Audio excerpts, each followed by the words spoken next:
does merit matter? This has a background. In April of this year, 29 prominent people published a public letter in Journal of Controversial Ideas titled In Defense of Merit in Science. And the question raises itself, is merit in science a controversial idea?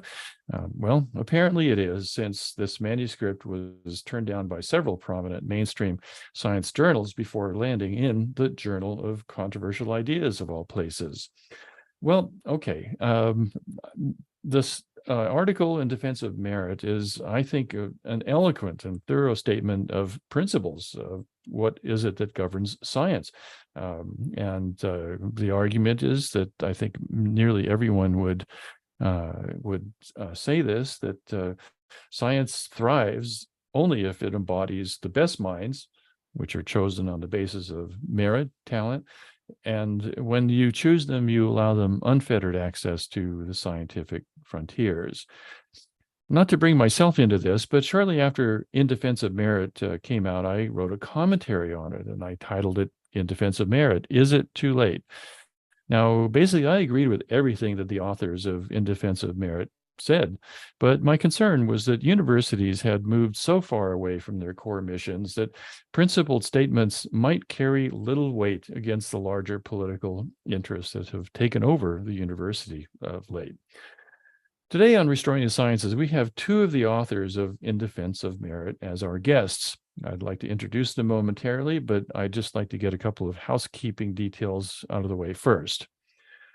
First of all, Restoring the Sciences exists to give you, the audience, the maximum opportunity to ask questions of our guests. And I'd like to invite you to submit questions in the Q&A box that's located at the bottom of your screen. We can also take questions in the chat box, of course, but we prefer the Q&A just because it's a little bit more interactive. Our guests and I will have a conversation initially that will go on for about 45 minutes, after which we'll open the floor to questions from you, the audience. Now, I'd just like to emphasize that you don't need to wait for the floor to open to submit questions. You can submit them at any time during our conversation or when we get to the Q&A. All right, on to our guests today. Bernard Trout is the Raymond F. Butter Professor of Chemical Engineering at MIT. He's had a long and active career in the manufacture of pharmaceuticals and methods of molecular level design of pharmaceutical products and processes, and many other things as well. He has advanced degrees from MIT, and he earned his PhD from UC Berkeley, and he's the recipient of numerous awards, including repeatedly being included on the Medicine Maker Power List of influential scientists. He's also the originator and lead instructor of MIT's Ethics for Engineers program. Our second guest is a repeat guest here on Restoring the Sciences. Luana Moroja is professor of biology at Williams College in Massachusetts. She's a native of Brazil, and she has been an outspoken and prominent advocate of faculty autonomy and freedom. Her area of specialization is evolutionary genetics and speciation. She has advanced degrees from the Federal University of Rio de Janeiro, and she earned her PhD from Cornell University.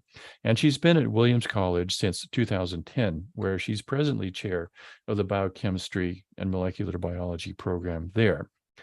Well, Bernard and Luana, welcome to Restoring the Sciences. We're really glad you're here. So I thought we would just jump into a discussion. I thought that we would just start off asking the both of you to outline the basic argument that was laid out in defense of merit in science, some of the highlights, and also, just some information about how did this essay come to be, how did you choose the authors, and so forth. So I'll let you guys take the floor. Welcome. Thanks, Scott. Luana, do you want to start out? I can talk a little bit about how the article started. So I think what prompted it was the realization that things were, there was restrictions in re-expression. The students were ever censoring themselves, like self-censoring ever more. We were concerned with pushes that we were seeing published everywhere, including Nature and Science, articles pushing for alternative ways of knowing, alternative ways of grading, and drops in standardized tests happening everywhere. The idea started, I met Anna Krylov, who has published many other papers also concerned with the subject, and we were talking about, and Anna had this idea that maybe we should publish a paper in Merit, and we started to inquire other people and whether they would be interested until we got to the authors we have now. Yeah, so everybody was more or less coming with similar kinds of concerns in different areas of expertise. So it was a very fun paper to write, and it took us a while actually to get the whole paper together, but it was fun. That's right. And I'll just add, and thanks, Scott, again for having us both here. I know it took a little while to organize this, so I think this pleasure. is a time to kick off the school year with this event. You asked, just for maybe a brief summary, Luana provided a little bit as she talked about the background and process, but basically the summary is that, as you said at the beginning, that scientists and scientific work should be judged based on its scientific merit as opposed to other aspects like political statements or other things that don't have directly to do with the science. I'll also add, I know you read the article, frankly, none of this is really that earth-shattering, but merit based on various criteria, which might include quantitative and qualitative criteria, isn't even necessarily perfect. We acknowledge that. We also emphasize that it shouldn't be something very simple like H-index or citations or something like that. There's certainly an important qualitative component, but that this is the best way for evaluating scientists, scientific accomplishments, and for promoting all the incredible things that science has done since Enlightenment science began, 3 centuries or so ago, and has led us to the kind of standard of living, what the world has now, decrease in poverty, and enhancement of health as such. I think the other important thing that we emphasize in the paper is that, different kinds of institutions will have different ways on what constitutes. So a teaching institution, for example, of course, teaching is going to be very important. A research-only institution will be, engagement with research and so on. And in the paper, as authors, we have people ranging from community colleges to research-heavy institutions and everything in between. So it's a very diverse group of authors.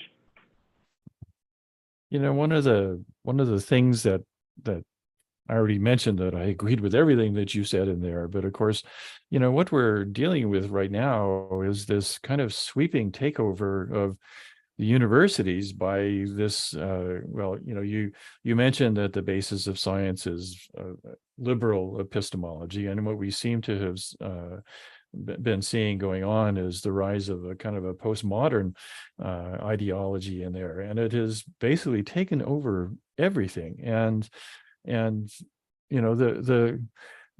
the question is, there's a lot of money and power that's driving this. How is it that we can counter that? How is it that we can restore the kinds of principles that you and your co-authors outlined so eloquently in that paper? Well, I can start. Okay. Well, I think one of the reasons, and you mentioned at the beginning your article, which we, despite your agreeing with everything we said, I think a valuable criticism that we can discuss, and this starts to get to that. I mean, on the very basic level, I think that this paper and other papers by other people along similar veins is important for, to have a written record for people to refer to And I can give you an example. Many of my colleagues at MIT and elsewhere, but I'm just specifically at MIT, just in the hallway, stop me or wherever, say, I'm so glad you did that. I'm so glad you're a co-author. I agree with everything, but I'm not going to be able to say anything like that. I'm not going to defend this in faculty meetings, even though I agree with you.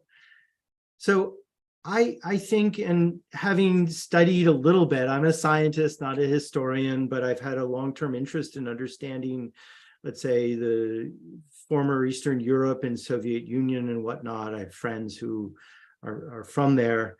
And I think the way these structures work is that there are very few ardent supporters, very few believers. There is this structure, though, that's built up. So there are a lot of people who maybe aren't so much believers, but they're part of the structure and they have to benefit. But then there's the huge majority that just want to get on, in this case, with their science to do their work, but they understand rationally the cost benefit, again, about speaking up in a meeting or about actively trying to work towards advocating merit. And I think it's that huge. I think so. There's that huge majority can help be encouraged by these kind of articles, by this kind of engagement, by getting the word out. And then just to open up something you may want to come to later, this does something. This is helpful, like, dissenters were in the former Soviet Union. But then there's the whole issue of government policy, which is a major aspect of driving this. And I know you've had episodes recently related to that. So I think that in the end is what is going to very much help restore the sciences. Yeah. Luana, any thoughts on that? Yeah. So I think that another thing is that the more people there are talking and defending merit and defending the usual ways that we have done things, and if people perceive us as we're not bad people, we're not evil racists, we're not Nazis, we're not fascists, we come from several walks of life, we're not all entitled, elitist scientists and so on. And people start to realize that there might be a little more courage building up. What we have here is the equivalent of an almost quasi-religious movement, right? And the same thing that, that allowed people to come out as atheists, with the new atheists coming out and so on, and showing that, that you can do this, that, it gives the strength. So you're talking to others that agree with you, but are afraid to come out. So the more of that there are, the more resistance there will be to the forces that are trying to turn the tide into censorship and other ways of evaluating and so on. And there is a lot of that coming out now, right? From lawsuits, fire, from all kinds of things. So I'm hopeful that the tide will change. Yeah, I'm hopeful as well. To agree with you completely. Just for the moment, just for everyone's information, I put several links into the chat box, so have a look at it. That's to the article in Defense of Merit, also my commentary, as well as to the profile pages for both Bernard and Luana. But one of the, well, let me just ask you, you mentioned that you think the tide might be turning. But then I've also had people argue that, well, this is kind of a multi-generational thing. It's been building up, this takeover of the universities by postmodernism is not an overnight phenomenon. It's been building up for many years, and it may actually take a long time to reverse that. And of course, by that time, we'll all be retired or dead. So let's explore that. I mean, what kinds of examples can you point to where we've actually had a reversal of policy that has come about by scientists like yourselves, expressing these ideas, give us some hope here. Where are some examples of some successes here?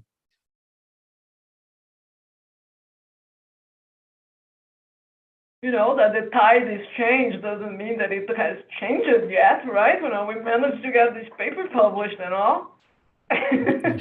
Journal of Controversial Ideas of all places, but nevertheless, and if you look at other publications like Anna Krylov's like Perils, you know, the number of views in that passed 100,000 very recently. So people are interested, and they are, you know, I cannot point to any one policy that I think, oh, you know, Florida obviously is doing things, but that is controversial in itself because you get the government, you know, dictating over universities, which is not without problems. We don't want that. We want the change to come from within.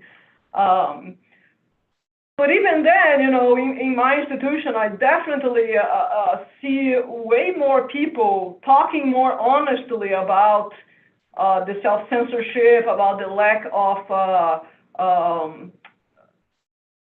diversity of thought, and all that. And one thing that I think is particularly troublesome in generating self-censorship is when the institutions take ideological points of view and keep pushing those points of view on everybody. So, for example, now the main topic is the end of affirmative action. And I can't tell you how many emails I get lamenting the end of affirmative action. So any students, for example, that might think the end of affirmative action is a good thing may not voice their opinion. And many students actually have told me that they are not able to voice opinions that are contrary to lamenting the end of affirmative action. Because the institution is dictating that on all of us.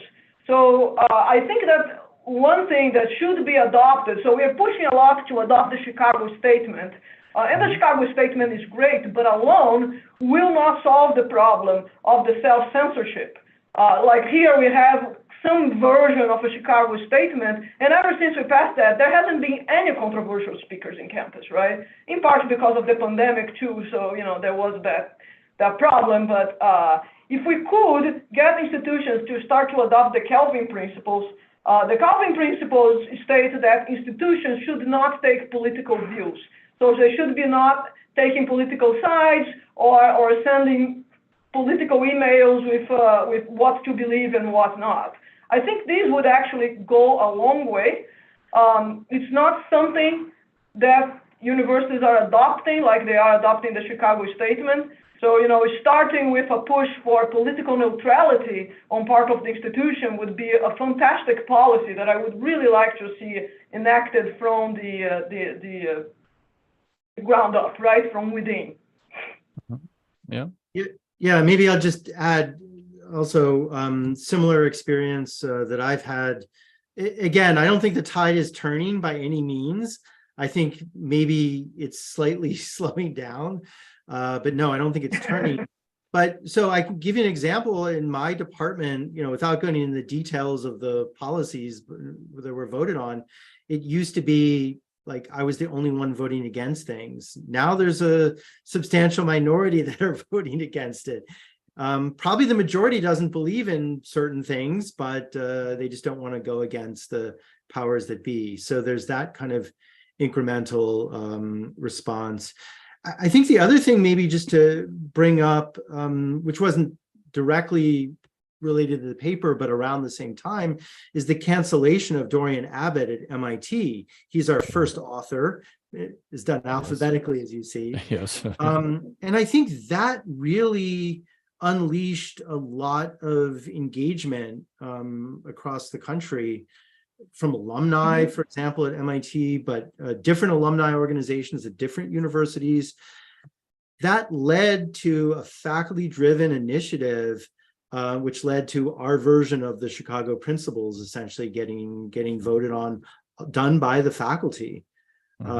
So things are at least, I don't know, the negative trajectory is decelerating, perhaps, at least somewhat.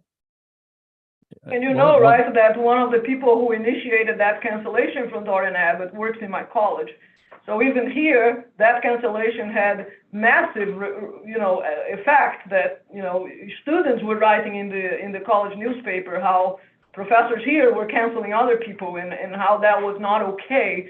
So, when you have events like that, where a person giving a talk on extraplanetary life that has nothing to do with even topics that they find prohibited, simply because the person holds a view of DEI in particular that the other professor didn't like, they try to cancel.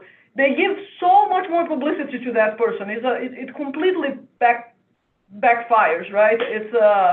So that event too, like, even away from the MIT, had like massive effects on here as well. So it's when you really see, like, people that are closing their eyes to smaller things, that's when they really see that there is a problem. Yeah.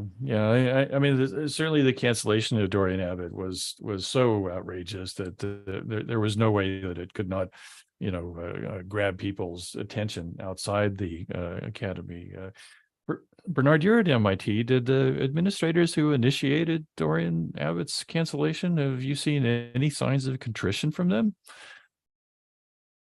Well, I don't want to put you on the spot here, but well, yeah. no, I can address that. Well, first of all, our president at the time, so the same fall after the cancellation, with a colleague from philosophy, we set up a petition to adopt the Chicago principles. The president set up a free speech committee and chose most of the members from our signatories. They're online. So, and so that led to this free speech policy. I, of course, am not in the administration. I have no idea what happens inside the MIT Corporation, which is our board, or anything like that. And I know that a correlation may not mean causation, but I will say that our president, after a certain number of months, announced that he would retire, and we have a new president, Sally Kornbluth, as of last January. And one of her first things was to affirm the importance of free speech. She met with some of us earlier in the year, and then to set up essentially a free speech event with John Tomasi of Heterodox Academy. Yeah. Okay. So those are all hopeful things. So do you think that the willingness of more and more people to speak up in faculty meetings, do you think that has followed from those statements from Sally Kornbluth about the importance of free speech? I mean, the danger has always been that you speak up, you lop off the tall daisies, and that's the principal thing I think that's causing people to not speak up. They're acting rationally and in their own interests and all that. And so I don't want to say anything negative about that. But the people who have been willing to speak up that had not before, have you heard anything from them that this increased attention to the problems going on? Do you think that has encouraged them to start speaking up? I think, well, two things. One is that I think it's helped slightly. Again, I fully agree. There's this whole set of administrators, and if you say something that's not appreciated, people might, or perhaps are likely, to give you bad reviews on your proposals and whatnot. Won't get nominated to certain, whatever committees or awards or whatnot. So I don't think that danger has particularly abated. So I agree, it's kind of maybe a slight increase in little more air traffic, people, very slightly, but people willing to speak up a little bit more. Yeah. I actually think, this is my personal view, maybe I'm wrong. So I think that the main value of this faculty free speech statement is if it comes down to an issue and the president or administration has to confront that issue, they can use this as part of their justification in what they're doing. It doesn't have to be a specific incident, but in setting up events or whatever. And so that's been encouraging. Luckily, we have not had such an issue since Dorian's cancellation. So maybe that lack of issue has been helpful. But no, yeah, absolutely agree with you, Scott. It's not like everything is great now going forward. Yeah, it's not. Yeah, and certainly the response of universities to the Supreme Court declaration that no, you actually can't discriminate on the basis of race or sex, that affirmative action is no longer the practice. The thing that has struck me is the contortions that administrations are going through to actually figure out a way around that. And well, I'm a natural pessimist. I don't want to be saying that, oh, well, the tide is turning and now it's going to be okay, because I have a rather more pessimistic view towards things. That what we're really talking about here is a conflict that is political and that is driven by the pursuit of power, and nearly all the powers that be are seem to be piling up against the principles that you outlined in defense of merit. And just recently, for example, I see that there's a push to mandate in certain areas the inclusion of indigenous knowledge, which you and your co-authors pointed out as a problem. And of course, when you talk about indigenous knowledge, you get into some crucial issues of okay, well, you scientists say this is your approach to truth. We the indigenous say that this is our approach to truth. And instead of having a competing marketplace of those ideas, you basically have a government mandate. And of course, all kinds of things follow from that. Grants, for example, review of grants and so forth. And what's the way out of that? I mean, what is the way out of that? That's the question that motivates me quite a bit. And I think that you're right. There is a big problem, a cultural problem. And one thing that I have been noticing since I came to Williams 13 years ago now, is that in the past, there were professors that would brag about how hard their classes were, how challenging the classes were to particular students, to students in general, and how much students would learn as a result of that challenge. And nowadays, it switched to professors bragging about being excellent professors because all their students get A's. And I have actually heard that a few times. Meanwhile, the grade inflation, which has been with us for a long time, grade inflation is since the 70s there has been grade inflation. But in my college, at least, it just took a turn after COVID and the pandemic struck down. People start to see the students as, they are suffering so much, they can't deal with this, and the fragilization, the eternal fragilization of students.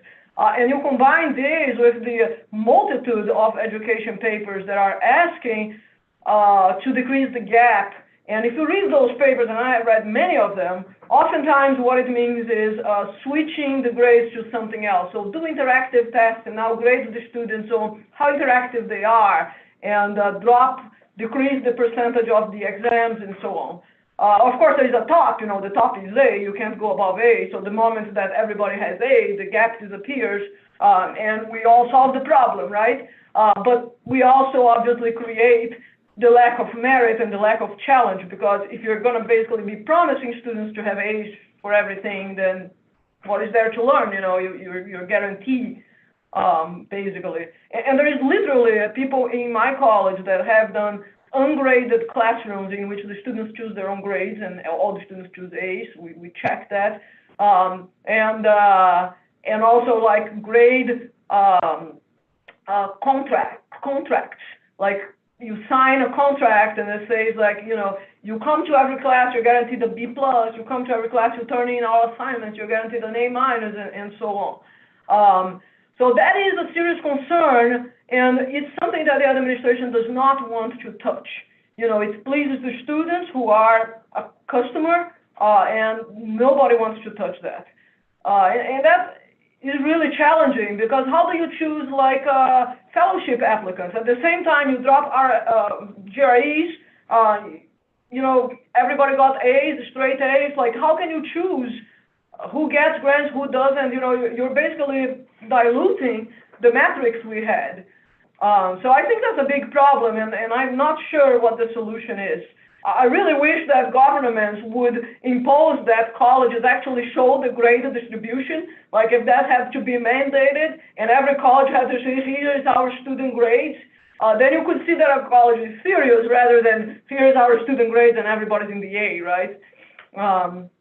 Yeah, but then you have the sad example of what's happened with competency tests for high school teachers. You know, if you have a large number of high school teachers that don't pass the exam, well, you just change the standards, and then everyone passes, as you say. And you know, this has been going on for years. At my own home institution, for example, we had an organic chemistry professor, very rigorous, very demanding, very old school. And in the case of organic chemistry, you either know the reactions or you don't.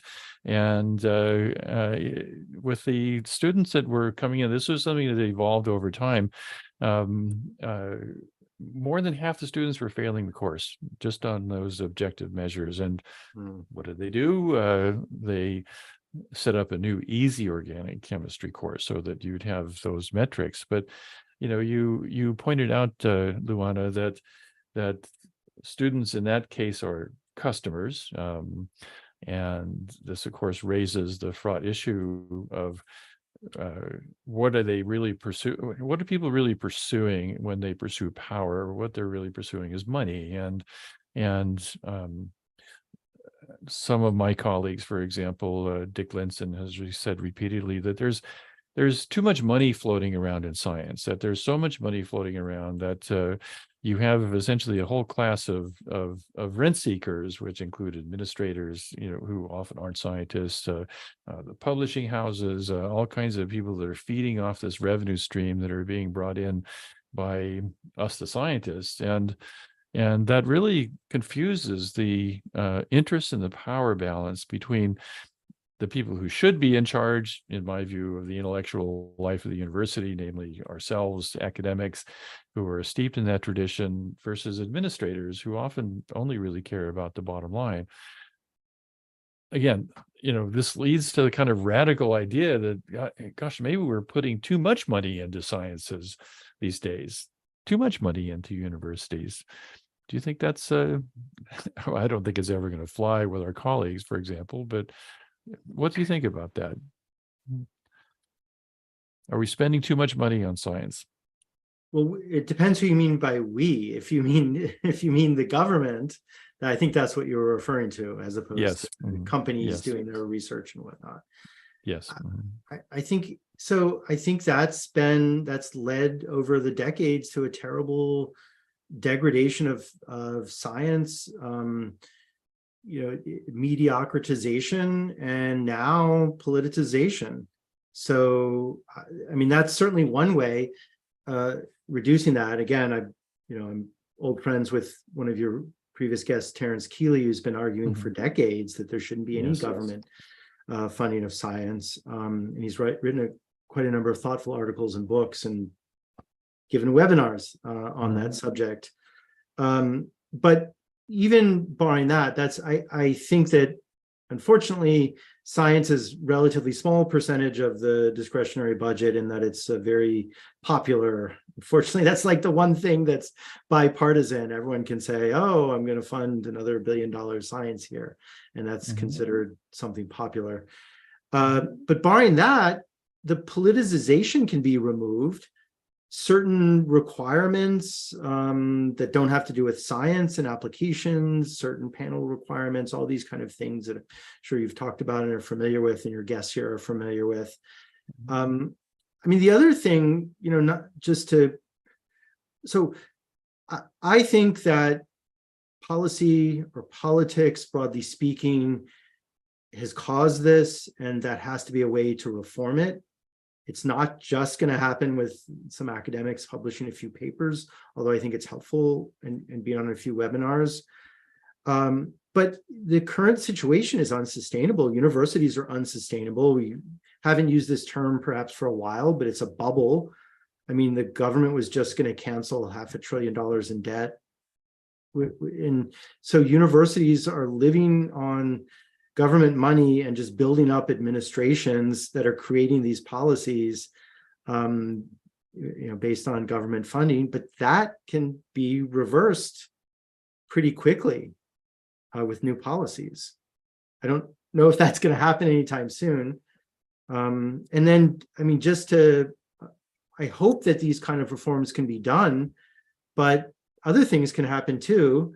Financial collapse, more serious wars, which I hope don't happen and aren't the mechanism needed for this kind of reform. But these are always possibilities. Mm-hmm. Mm-hmm. Do you think it would, well, again, we come. The one thing to add, I think, sorry. to the, the one thing to add to this comment in the money issue, right? Like my institution gets some money for research, but this is not what drives this college, right? And many of the not R1 colleges are not necessarily driven by research, but they're suffering from the same kinds of problems. There are other monies that go in, like the facility and the debt forgiving for the students, the facility that students can get borrowed money that seems like, oh, they're never going to have to pay, and go to majors where, they can't graduate, end up getting a degree in some studies area that, identity studies area, inflating those departments as more really unqualified students come in with the desire of getting a science degree, end up in some identity major, which inflates those majors. And those majors are the very majors that push for these the grade inflation and the, if you look at across departments, which departments are inflating the most, it's usually these studies departments. And unfortunately, these drive others, right? Because it comes to a point where no professor wants to be the one that is still grading honestly. You don't want to be the only one that is giving C's and D's to the students, right?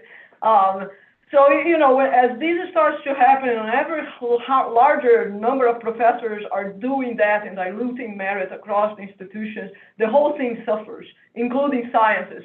So, I don't think that the problem is just like a surplus of money in sciences. It's coming from a surplus of money for students to attend universities and colleges. Mm-hmm. Yeah. But of course, we the money is there. And our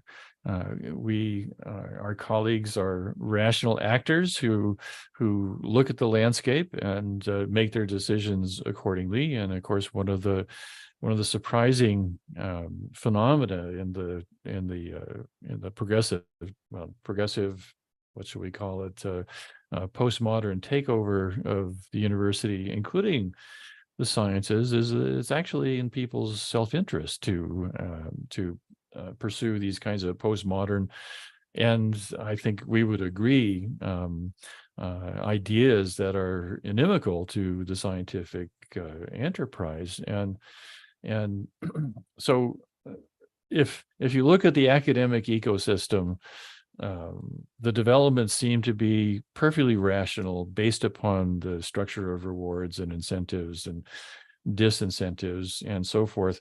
And we've been brought to the present state right now, where I think that the very purpose of the university is jeopardized.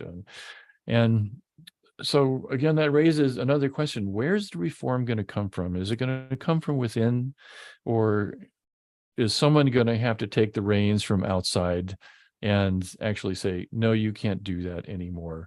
You're not pursuing the mission that we're funding you for. And of course, that's another political hot potato. How do you,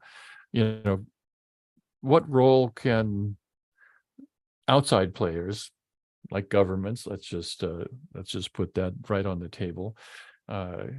What role can they play in actually saying, no, we've got to reverse this and we're going to make you do it? Yeah, I guess that's what I was saying. I think it has to come from outside. It's not going to come from inside. Like you said, well, I'm not sure if maybe I didn't fully understand your point, Scott, because I certainly agree that if you have to vote in a certain way or make certain statements to be considered by your peers for awards and of all sorts, grants and other things, then yeah, acting that way is rational. But this whole movement towards the university adopting this postmodernist sort of nihilistic decayed thought from starting in the 60s, I don't actually see how that's rational. Actually, I mean, I guess somewhat literally it's irrational because it's adopting irrational thought. But yeah, so I think it has to come from outside too. I mean, there's the issue of what universities can do internally. There's the issue of what government can do, U.S. government or state governments, maybe local too. And then there's the broader issue of the imposition of certain kind of thought that's antithetical to American society on American society, antithetical to liberal epistemology. So I'm not saying that government could do everything, but that is certainly a way that these things can be addressed. And I mean, you see with the recent Supreme Court ruling and whatnot, how universities are, at least to some degree, trying to make changes based on that. And Luana, you're at a private college, right? Are your trustees the proper body to start saying, no, you guys cannot do this kind of thing anymore, you're hurting our basic mission? Is it the trustees or donors, or where do you think the pressure I think can be applied? both. I think the trustees, the donors, the trustees are often very involved with the college, right? Almost all of them have been students themselves. I think there's a huge role to play from the free speech alliances forming now. So Williams also is creating their own free speech alliance with the help of FIRE. I think this is, I'm really hopeful that this is going to have a very positive effect in the college. I'm also part of the Free Speech Alliance for Cornell University, and while there are still many problems, Cornell has declared a year of free speech, right? And they have, after the students' petition to have, trigger warnings before every class, and the president at least said no to that, and declared a year of free speech. It's a beginning. It's very hypocritical, of course. The year of free speech still declares, there is no conflict at all with DEI, for example, which obviously there is a conflict if DEI declares that some forms of speech are so harmful that cannot be spoken, then there's a conflict there, and they pretend there is none, But there is some hope, at least, some hope. I haven't, I know you asked about Williams as a college. Obviously, we're private at MIT, but more of a research institution, an educational institution. In my view, across the board, with many exceptions, but for the most part, both boards, corporations, that's what are called, and alumni have not met the proper challenge. The MIT Free Speech Alliance, I think those alumni have been very active. But for the most part, I've seen alumni want to just think of the glory days.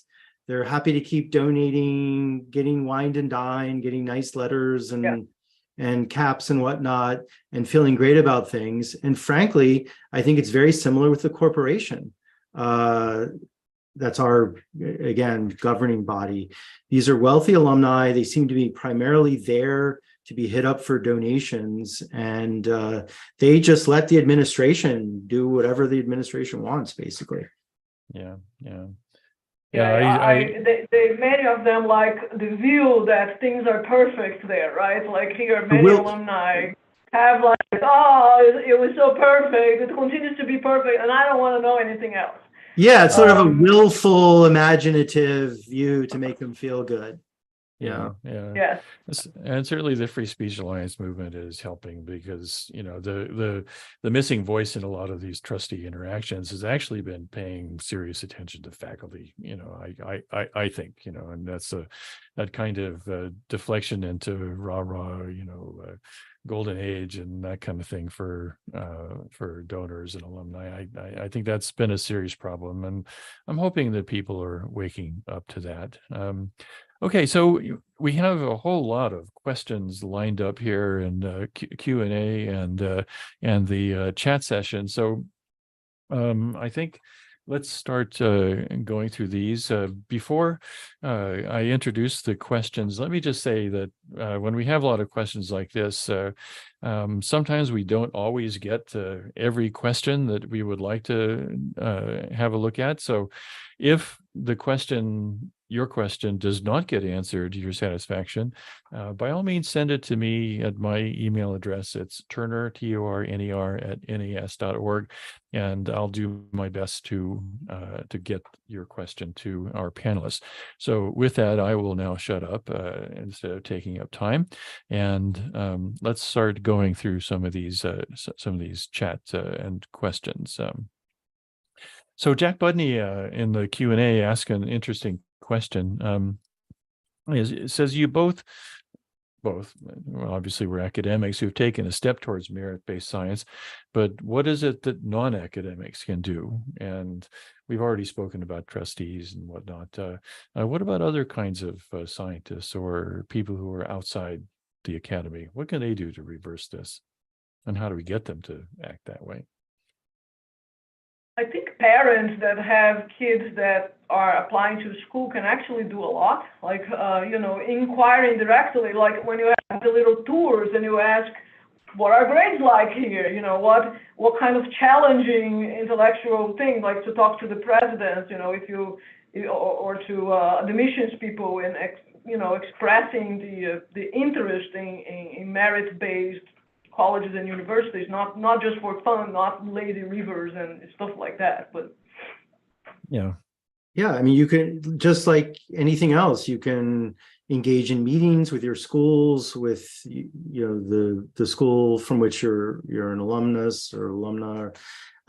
You can engage in the community, the various community activities. You can research, read articles, you can write articles, you can run for school board office, you can run for political office, you can run for the president. So there's lots of ways to engage.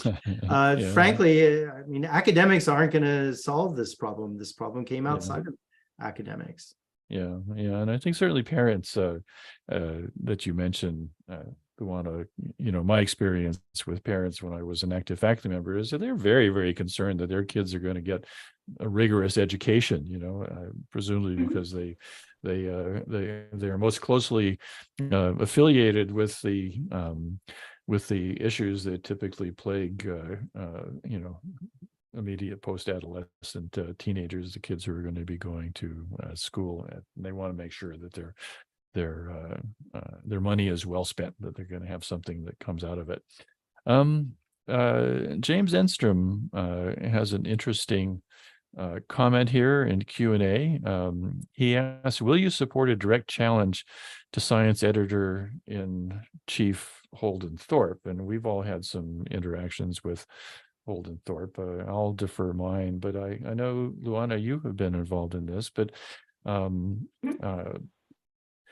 this is tied into some other questions here, in that not only have the universities been completely consumed by this ideology, but so too have the supposedly independent professional associations as well, of which the AAAS is one.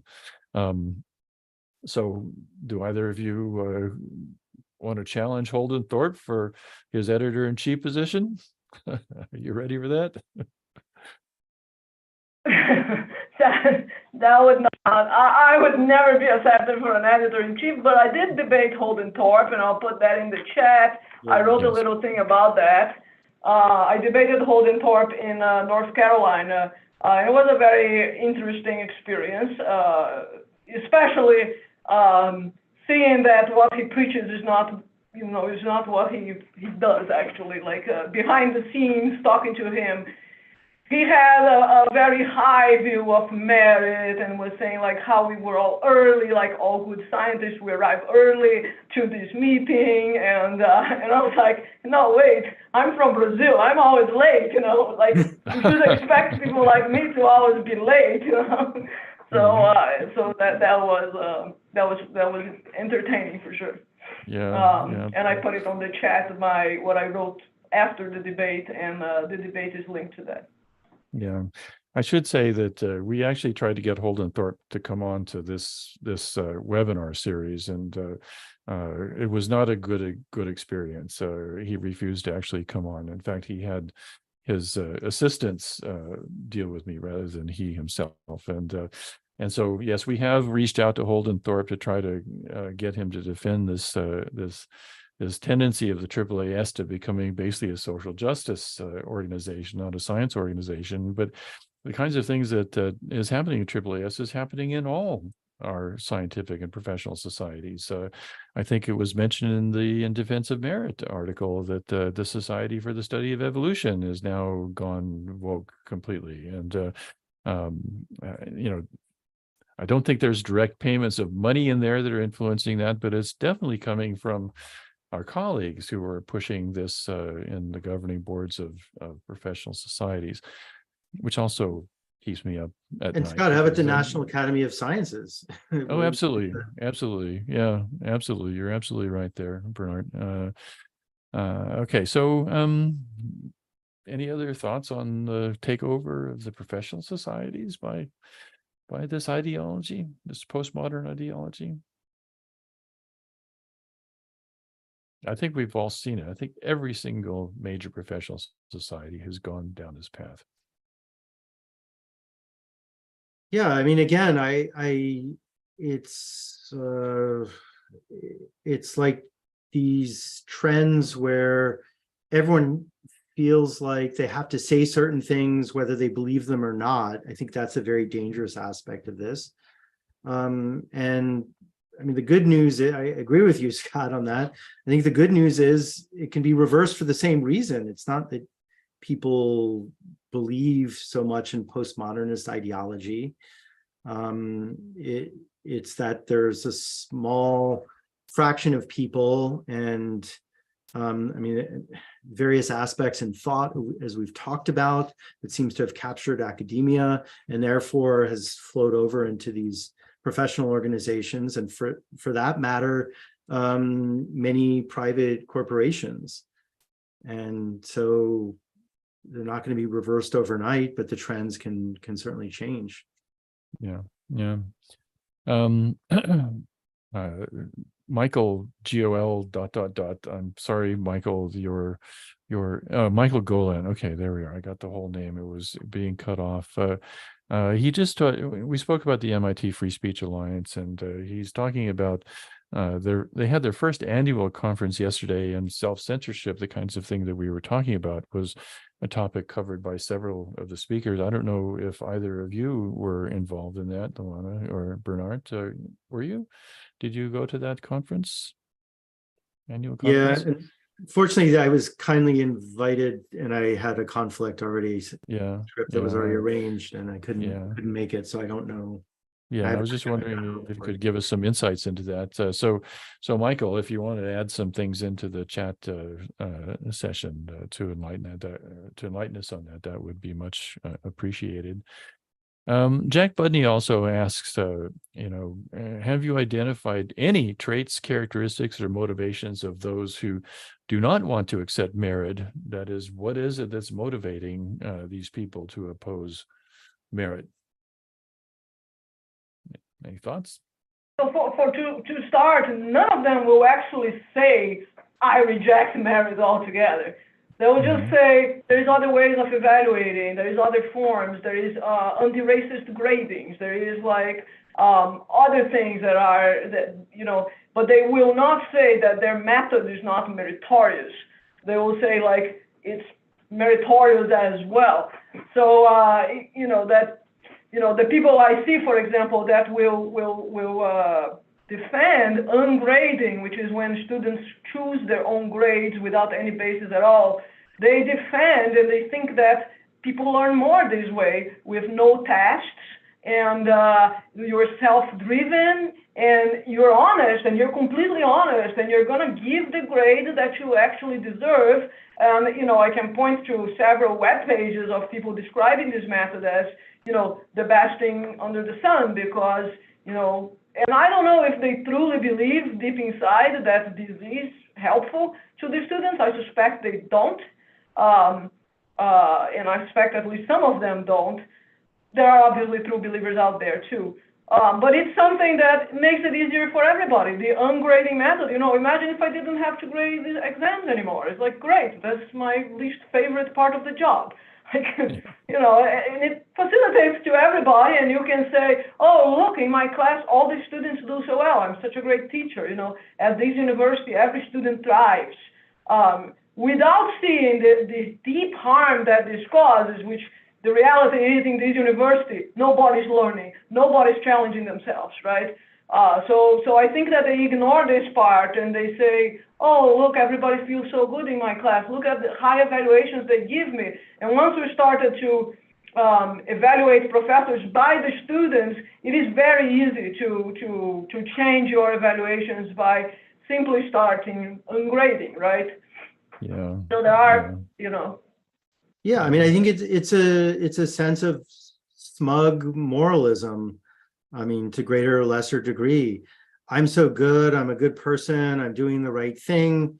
And academics are very, you know, academics are thought to be smart people and generally are, you know, very good in a particular field, but they're very bad at looking at big picture. So they focus on some specific area and then convince themselves that they're morally superior, and therefore they don't need to engage people who are morally inferior to them because their ideas are lesser morally. And just one related comment, I saw Heather McDonald made a comment about the achievement gap that we hadn't covered. I actually reread her City Journal article to prepare for this a bit, but I've gone to my colleagues and administrators at MIT and said, why don't we try to address this at the school level, you know, secondary school level? You know, it's too late when we're here. We can only do so much, maybe not too late, the achievement gap, but basically we can do only very little. Why don't we try to achieve it earlier? Why don't we have more successful schools and help parents with, you know, to have the kind of choices their kids might want? And the answer is always, well, we don't really do that. We do university education, so that's all we can do. So they completely lack the sense of the big picture. Yeah, it's functioning in an academic ecosystem, really, where the rational choices are actually the bad choices, you know, and not really attentive to the kinds of principles that I think the three of us agree are absolutely essential in having a robust science in universities. And but again, I don't see change coming from within, primarily because, as we say, the system has been set up to incentivize this kind of sort of lazy behavior. I had someone say to me once, you know, we were talking about going more towards online education, and someone made the very profound statement that, well, you know, lecturing is the easiest thing that you can do, you know, because you have your notes, you give them the same every year, and you've done the job. And of course, the easy grading comes in, and there's no incentive to actually do the hard work of change coming from within, you know. And again, I think it's going to have to come from without again. So, Adrienne, Adrienne, let's see if I can get her full name here. It's only Adrienne W., beg your pardon. We were talking about the Chicago principles and the more recent Princeton principles. She basically says, well, they're all very nice to adopt, but how do you make sure that universities stick to those principles? Or how do you make them have teeth and not just amount to putting lipstick on a pig? And I have seen some commentary that, the Chicago principles are actually superior, I think, to the AAUP statements on academic freedom. But if you don't have the administration fully on board, they won't fly. And so among the universities who have adopted the Chicago principles, well, can you speak to what your universities have been doing? Are the administrations fully on board with that? Well, fully on board. Well, I guess it depends. I guess it depends what part of the administration. So these administrations are huge now. Yes. I think the upper administration. So that's actually maybe an interesting point about how I don't think it was just our paper, but we felt participate in this debate that universities. Luana mentioned Cornell, but universities and MIT I mentioned. Now the upper administration as actively is saying that they defend free speech. Again, does that mean that in my university I'm going to be invited to be on a key committee to make key decisions, regarding these kind of issues? I quite doubt that's the case. But the other thing is, just to mention, so we had continued up to a couple of years ago to hire more and more of these DEI officers. And I was there for part of the interviews and part of the job descriptions. And many of them were saying that we need to review and evaluate professors' syllabi and make comments about that and tell them how they should be adjusted. I haven't heard anything about that. I don't know if there's been a reversal, if that's occurring in some places. So sometimes maybe what our little actions do is help, stave off worse kind of things happening. So one thing with the Chicago statement is that the only way that we really see that it has been breached and not followed is when you have these invitations. You never invite people to start with. You avoid the whole controversy. And if you look at the kinds of things that we don't have the Chicago statement per se, but we have something, we discourage these invitations. So I don't think that we're going to disinvite anyone here. But who are we inviting? Ever since we passed that, we haven't invited anyone. If you look at the talks that happen in this college, all of them are postmodernists. All of them start with a land acknowledgement, and they are all of one area, one topic. Of course, there are the departmental talks that are science-based, but they're not to the open public. They're not general interest, right? So they're not going to attract students outside of biology. But the big talks that used to happen, like we had Steven Pinker here once. We used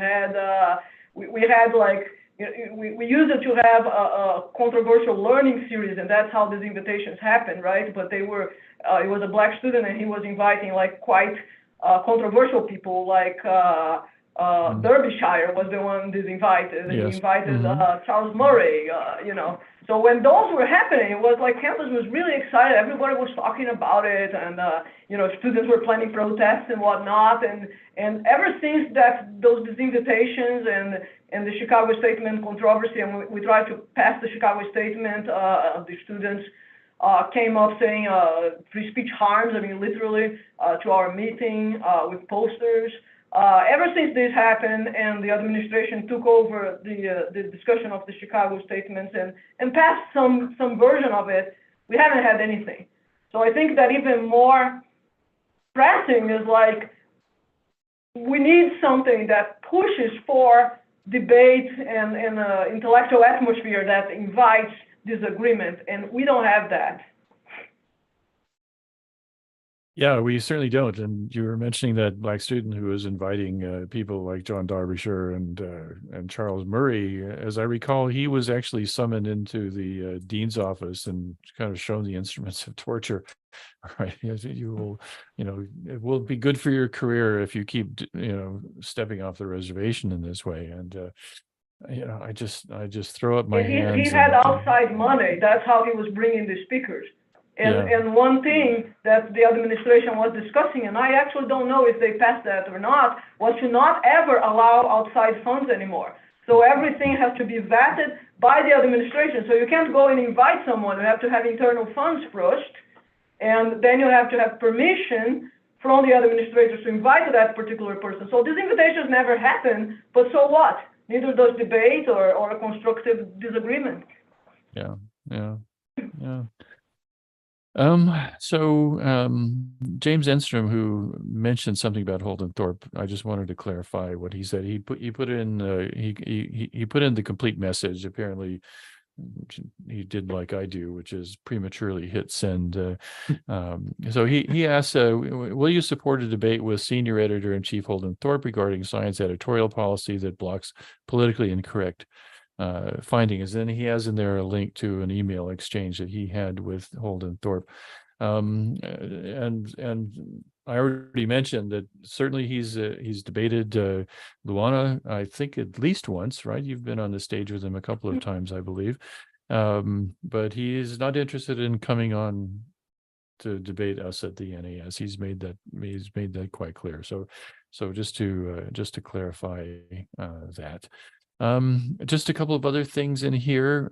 Michael Golan, just to bring it to people's attention in the chat, he has some links to the MIT ad hoc working group on free expression, which has come up a couple of times. So please do have a look at that for all of you. I'm reluctant to read this question here because it seems a bit provocative, shall we say. Mike J says, MIT is not the meritocracy it claims to be. It cancels people in other issues outside of science. And boy, Bernard, do you have any insight into that? I'm not sure what he means by that. Okay, all right. So maybe Mike, you could clarify what you're referring to. I mean, I didn't. I guess part of the point of putting my name on this paper is that I don't think I included a statement or lobbied for a statement in our joint paper that MIT is a meritocracy. I think part of the policies, but I don't know what he has in mind. Yeah. Okay. All right. Okay. So, moving on, let's see, here's Allison Charva. Here's an interesting question. I'm one of those studies people, American studies, but I love science. Unfortunately, I was terrible at it. Lots of B's and C's. Well, that's not so bad, really. I'm stronger in arts and humanities. And at this stage of the game, what steps can I take to have more conversations and input from people in more rigorous disciplines? Are there any strong science people interested in talking seriously with a recovered postmodernist, as she describes herself? I want to learn to think more logically and bring more formality to how I approach the American cultural arena in my research. And I'm fully inoculated against what she calls POMO, postmodernism, and mostly harmless. So what kinds of advice do you have for Allison? I mean, I guess there's certainly lots of resources on the web, but I think now that hopefully at least the first pandemic is over and people seem to resume to more in-person events, there's lots of events in universities you can go to in person, and they're, many of them are open to the public, or I think they're generally open to the public. Certainly at MIT, there are posters everywhere. There's event page and whatnot. So go to some of these events and participate and learn about what you want to learn about. And And actually, another interesting thing might be to join like Heterodox Academy, for example. Anyone can join, and there are like forums and interesting stuff. I'm sure you would get a lot of emails if you describe yourself as a recovering postmodernism. Like, people would be very interested to talk to you. Yeah. I was second Heterodox Academy as well as the National Association of Scholars. I might add, we're an interesting group, Yes. and very, very, very responsive to people who are asking us questions, just like that. So thanks, Allison, for that. Let's see here. Let's go on here. Okay, here's an interesting one. It's reflective of the kinds of I would say degradation of the academy. Can you address the recent demand for citational justice, as Neil N. Parks describes it, in order to get research papers published? In some cases, the university itself will have a committee that prevents the researcher from even submitting their paper to a journal unless the committee thinks the paper has met present citational justice goals. Bad enough, the journals impose these goals and requirements, but now the universities control the professors, preventing them from submitting papers. And I can just say at the outset, you probably will agree that I have never asked an administrator for permission to submit a paper unless there's some kind of contractual thing there. But citational justice, is that the next step in the road to perdition? Well, it's not a next step. It's going on now. I mean, it's part of the whole thing. We talk about it in our paper.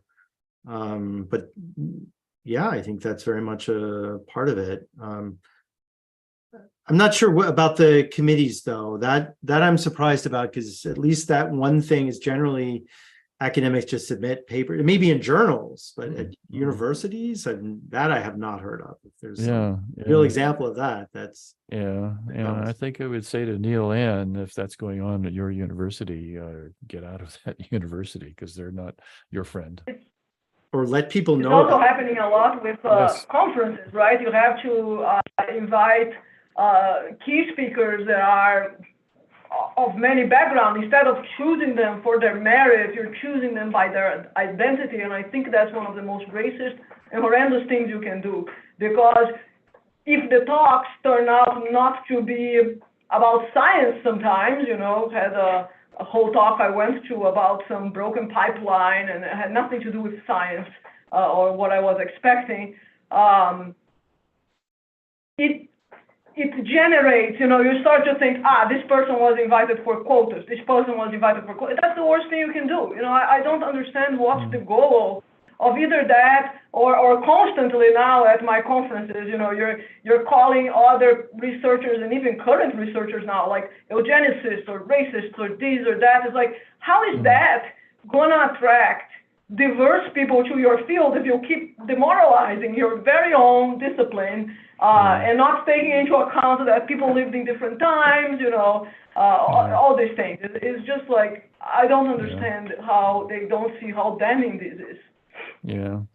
I think some of the motivation for this citational justice thing is, as I understand the term, it's that we're not having enough citations from women, from minorities, and so forth. Sort of a de facto marginalization of those types of individuals. And I spent a fair bit of time working in the Southern Hemisphere, and I ran into this citational justice argument quite a bit. The most recent one was a group of ornithologists from South America, from Latin America, from Africa, and so forth, who were complaining about essentially being closed out of publication in high-profile journals because the page charges are so large. And I have some sympathy with that argument, to be honest. But the downside of it is that if you have a decent library that subscribes to local journals, there's some excellent science journals in Latin America, for example.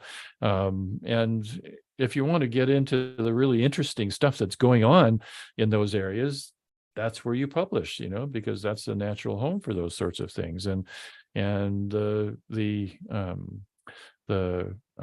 solution to that, to me, is to not make scientific publishing this multi-billion-dollar industry that it presently is, that to actually encourage these kinds of local journals and have good libraries that subscribe to them. You have to change the subscription model. As we all know, libraries subscribe to journals, and they are so expensive thereby that no one can actually afford to subscribe as individuals. And so these local journals tend to get closed out of those kinds of things.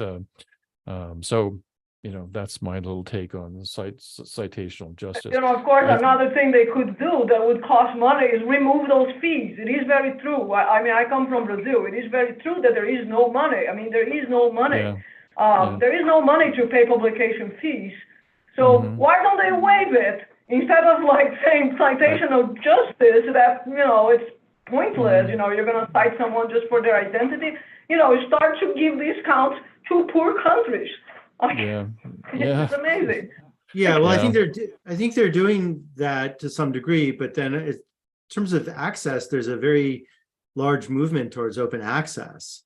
Yeah, and we had a committee. I was on a committee at MIT and it wasn't just us. I think universities across the board. But just to be clear, Scott, that's not what citational justice means. It's not. It's not making sure that you.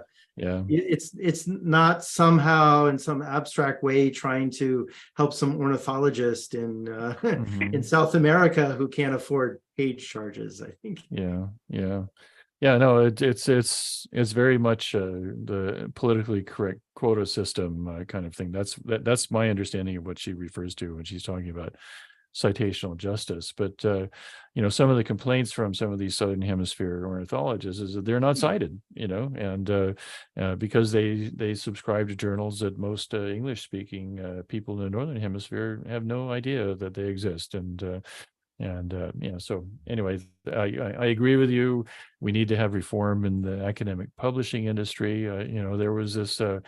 There was this issue that came out a few months ago. Nature magazine had for years resisted open access, and it came out that, well, we finally decided how we're going to do open access. If you want your paper open access, that'll cost you $11,000. And that's hardly a solution. Well, I think that undermines the spirit behind open access, after all. And anyway, so that's what I think about that. So let's see here. Let's have a look here.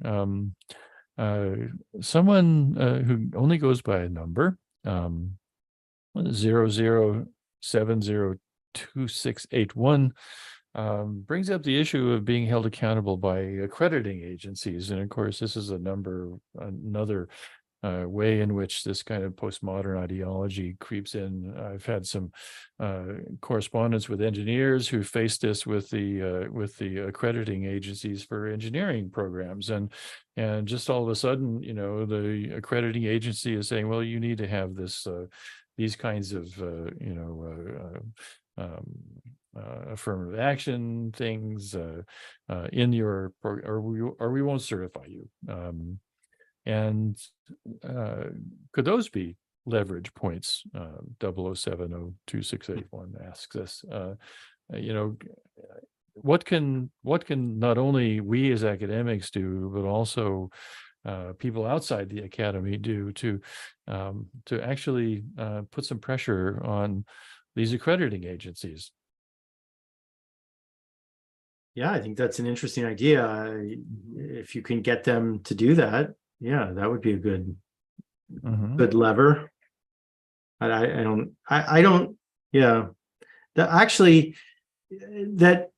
having said that, it can backfire, because at least our engineering accrediting agency, ABET, as far as I know, they haven't really gone down this sort of politicized road. They look at the courses, they look at the evaluations, they look at the syllabi, and they look at other aspects. So I wonder if we try to open up the field politically in one direction, it may spring back the other way. Okay, Robert Anthony Moranto asks, can you put a link to the paper in the chat? I'm not entirely sure which which paper you're talking about, Robert. So if you could just clarify that. There are some links to not only the In Defense of Merit article at the very first part of the chat, so scroll up and have a look at that, as well as the article, the commentary that I wrote about it. But do have a look at the chat. There are several links to different things, not only just from us, but also from other people as well. Okay, and coming back to citational justice here, ES makes the interesting point that is citational justice a form of compelled speech? Interesting idea. I don't know if either of you have any comment on that, but I think it's an interesting point. Yeah, I mean, I guess it's is a form of punishment. If you're a bad person, you shouldn't be cited. And then I guess it's a form of compelled speech. You have to have a certain, you have to speak via your footnote or your citations in a certain way in order for it to be accepted. Yeah, I think that's right. Yeah. Okay, let's see here. Okay, so Heather McDonald, I think maybe you addressed this, Bernard. She says, with all due respect to the excellent panelist and moderator, it seems to me that you're avoiding the key issue, the academic skills gap. Was that the comment that you were responding to? Yeah, I saw that earlier. Yeah. I mean, yeah, she's sort of the world expert in that area. Yes, I think absolutely. Yeah. I mean, I'm not sure what she would want us to say about it, though. I mean, I fully agree. So I mean, the numbers are there. It's such a huge gap. It's such a horrible pity that this country cannot address, the public schools and allow them to be so politicized and allow, this to go downhill. So that's something we should address. And I think, that's something that's in the realm of politics. Academics can still address these things. They just avoid it. And when I was an active faculty member, I did notice a gradual change in quality of students, which of course I was never allowed to comment on, of course, but it's a whole different class of students. I'm sorry, Luana, I think I might have cut you off to respond. Oh, no, I was gonna ask that unfortunately, due to a very severe affirmative action at admissions, this gap continues at the university, right? Because ideally, you would have students represented across the thing, but that would not give. And if you look at the school performance of kids, you would know why. There is a huge, enormous gap coming out of the school. So if universities want to maintain an even close to, or even not close to, but just slightly underrepresented percentage of Hispanics and Blacks, they have to admit people under different criteria because they don't want to lower the whole university to one criteria. I think deep down they know that it is the students who make the university and not the university that makes the students. So no university wants to say, okay, we're going to go to lottery, and that's going to represent the population, and that's what it is.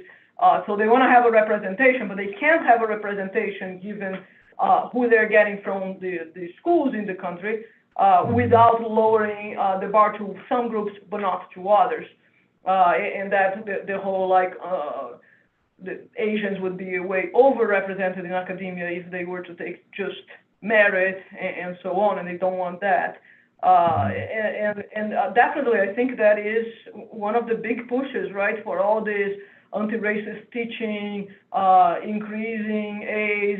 The source is ultimately that, and it puts the students in a very disadvantaged situation where they are unmatched to schools they are being admitted at. And being unmatched, like when I came from Brazil, I had no training whatsoever in computer science. I never took a class. I got to Cornell and they said, she's only 600 class. You don't need others. You'll be fine. And I was so inadequate. I felt so bad. I couldn't understand a thing that it was going on. And you imagine a student coming from high school and sitting in their first science classes and feeling like that, what is going to be the end of that student? They will have to transfer. They will have to transfer to an identity class where they're going to pass with high scores. And it's really sad, it's, I was lucky. I went to Brazil as a university where I was very well mastered and performing at a very high level. I don't know if I had been put straight at the 600 levels, I wouldn't have my basics and I would have to drop out. Yeah. Robert Moranto, who I had a question a little bit earlier. He does say that in fairness to MIT and probably to academics in general who are interested in helping out at the public school level, K through 12, he makes the point that K through 12 schools are very hostile to outsider intervention, especially when it pushes academics, not our thing. They say no one is talking about the role of ed schools and dumbing everything down. And ed schools aside, I think it's true. It's a very parochial culture, the public schools, and again, this is part of the issue of the demographics of shifting our academic ecosystem towards this postmodernist idea. Have either of you had any experience dealing with local schools, trying to bring in science? Yeah, both of you are nodding yes. I volunteer for an institution called Flying Cloud, and they give science classes for only girls. Unfortunately, I think that they should change that, given that boys are doing much worse than girls. But unfortunately, it's only girls.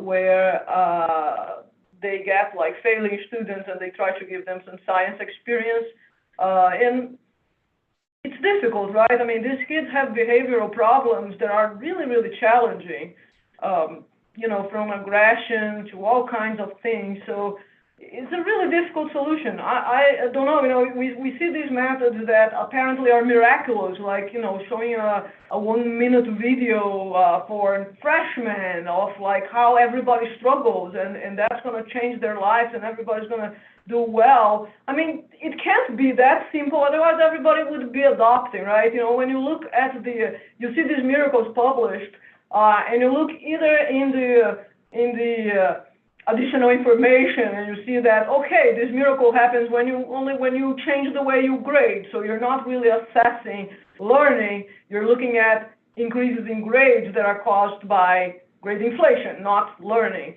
They're not controlling for standardized exams, for example. And it's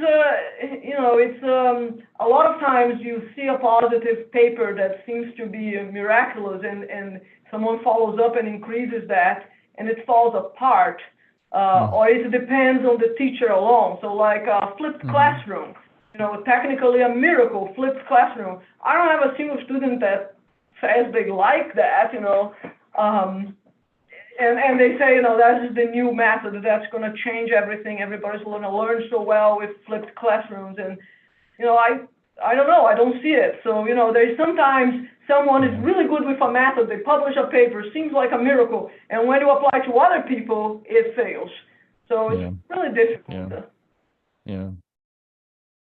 Bernard, any experience with the public schools in science? Yeah, well, I guess in a word, a couple things. One is I think they're open to specific volunteer and helping in specific aspects, but certainly I agree. They're like any institution, but they're very close to any policy input.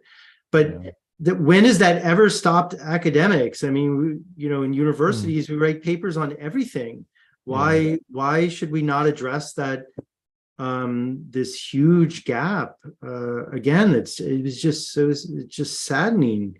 And whenever it's a big movement, charter schools and whatnot, which are very popular, and then they're shut down for purely political reasons, which doesn't help the students or the kids. Yeah, definitely. Students end up the losers in the end, after all. So, well, we've reached the end of our time. Before I thank our panelists for an interesting discussion, just another couple of housekeeping issues. our conversation will be posted on YouTube very soon after we conclude here. Again, if we didn't get to your question, or if you have further questions for either Luana or Bernard, please send them to me at turner@nas.org, and I'll do my best to see that your question gets to them. The comment section in the YouTube video is also a good place, and we do monitor that to see what comments come up. So please feel free to do that.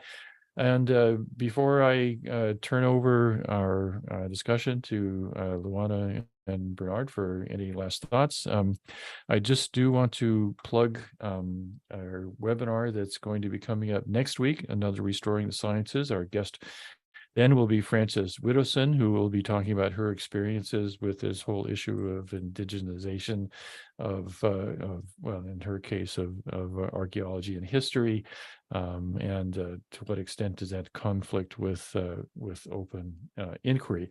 And I've put a link to registering for that in the chat. We're not going to be here in the chat for very much longer, so please do have a look at that, and please register. And finally, if you enjoyed the webinar, thank you very much. If you're already a member of the National Association of Scholars, thank you very, very much. We appreciate your support. And if you've enjoyed our seminar, please think about joining us. We're a fun group. So with that, I'll turn it over to you, Luana, and you, Bernard, for any final thoughts.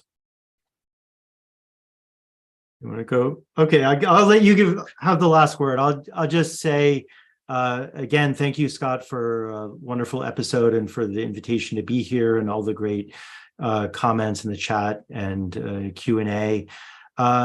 I will just want to say it is very discouraging, but don't give up hope. Keep trying. I think things incrementally can get better and better. There can also be a step function change. And one essay that I found very inspiring is Solzhenitsyn's Live Not by Lies.